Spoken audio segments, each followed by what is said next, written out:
Chipani cha UTM chapereka chidwi kwa anthu ochuluka pamene chipanichi chasankha a Patricia Galiati kukhala mlangizi wa chipanichi. A Galiati anapikisana nawo pa udindo wa upresident mchaka chinochi koma analuza pamene Adaliso Kabambe anawina kukhala president wa chipani cha UTM. Koma panopa chipani cha UTM chasankha Patricia Galiati kukhala mlangizi wa chipanichi pa nkhani za ndale komanso zokopa anthu kuti alowe mchipanichi.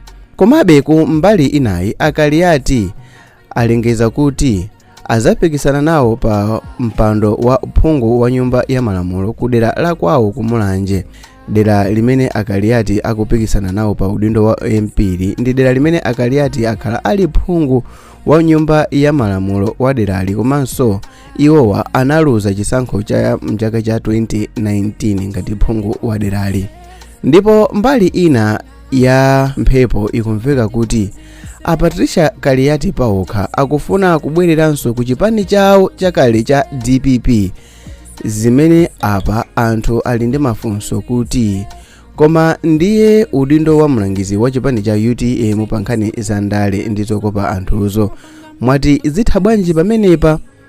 Apapa sipakhala conflict of interest koma okay, by the way, ngati Patricia Galiati angapange chisankho chobwereranso ku DPP zikhala ndi added advantage kudera la kwawo kuti anthu akhonza kumuvotera mosavota paja musayiwale kuti kwawo kwa iyeyo ndi ku Mulanje ndipo wakhala ali phungu wa nyumba ya malamulo kwa nthawi yayitali.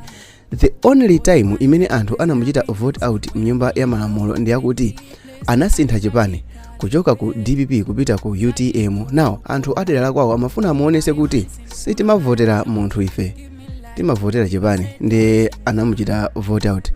Koma ngati angapange chisankho chobwerera ku DPP, that means kuti azabwereranso mosavuta ku nyumba ya malamulo. Koma iyeyo ngati angapange chisankho chopitanso ku UTM, is either kuti anthu azamuvotera chifukwa cha mfundo zake, koma zili very unlikely. Kalata imene yalembedwa ndi mlembi wa chipani cha UTM yafotokoza kuti a Galiati azilangiza mtsogoleri wa chipanicho Adaliso Kabambe komanso komiti yayikulu ya chipanichi pa nkhani za ndale. Komatu Adaliso Kabambe ndi aja amene anagwesa a Patricia Galiati ku convention ya chipanichi makamaka kuti iwowa mpakana Akabambe anatenga upresident wa chipanichi posatengera kuti angolowa mchipanichi kumene.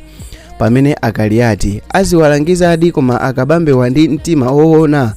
Apatu anthu ali ndi mafunso ochuluka zedi makamaka m'mitima yawo. Koma amene amayankhulira chipani cha UTM a Felix Njawala asimikiza zakusankhidwa kwa a Patricia Galiati koma a Galiati sanayankhepo china chilichonse pa nkhaniyi olokuthirapo ndemanga. Koma zakugonja kwa a Patricia Galiati pamene ankapikisana pa udindo wa mtsogoleri wa chipanichi ku msonkhano waukulu kumene anthu anasankha Akabambe zikuzizirisa anthu m'matupi ndi mafunso. Komabe a Patricia Galiati avomereza. Koma funso ndikumati a Patricia Galiati avomerezadi kulangiza Akabambe? Imeneyi siyithera kuwaya. Apatu aliyense ali kakasi, maso ali kusogolo kuona kuti koma mukuti ulendo wa ku 2025 yo tiyenda motani, zinthu zake zikhala motani. Dzina langa ndine Sam Mavita, koma kumbukirani kuti tilinso ndi channel china pa YouTube chimene chikumaoneka motere, chili ndi anthu okwana 25,000 subscribers ndipo dzina lake ndi Kulinji TV. Link yake ili m'makomenti. Tiyeni tipite tikaonanso kumeneko.